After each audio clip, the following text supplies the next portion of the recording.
Early morning 3:40 are 3:50కి అయితే లేచేసాను. లేచి టకటక వంట అయితే ప్రిపేర్ చేసుకుంటున్నాను. చేసేసాను already.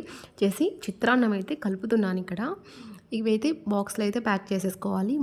Morning breakfast and afternoon లంచ్‌కి ఇదే అనమాట. ఇక్కడైతే నేనైతే రెడీ అయిపోయి ట్రావెలింగ్ అండ్ జర్నీ చేయాల్సి ఉంది కాబట్టి ఫుడ్ ప్రాపర్‌గా ప్రిపేర్ చేసుకుంటున్నాను. ఎందుకంటే లాస్ట్ టైం వెళ్ళినప్పుడు చాలా ఇబ్బంది పడ్డాననమాట. ఇక్కడ కాఫీకి అయితే వెయిట్ చేస్తున్నా అర్లీ మార్నింగ్ 6 అయితే దాటిందనమాట. ఆ ట్రైన్ అయితే వచ్చేసింది. హాయ్! మేము వచ్చిన పని అయితే అయిపోయింది. ట్రైన్ అయితే సూపర్‌గా ఉందనమాట అసలు. అసలు ఇంత నీట్‌గా ఉంటుంది అనుకోలేదు. అంటే కొత్త బోగీలు అనుకుంటా. చాలా చాలా బాగుంది. రిటర్న్ అయితే స్టార్ట్ అవుతున్నాము. వచ్చిన పని సక్సెస్ఫుల్గా కంప్లీట్ చేసుకున్నాము. ట్రైన్ అయితే సూపర్ అని చెప్పొచ్చు. ఇంత నీట్గా చాలా చాలా బాగుంది గాయ్స్. ఫుల్ లెంతీ వ్లాగ్ అయితే క్లియర్ క్లారిటీగా నేనైతే పోస్ట్ చేస్తాను. రేపు ఖచ్చితంగా వాచ్ చేయండి.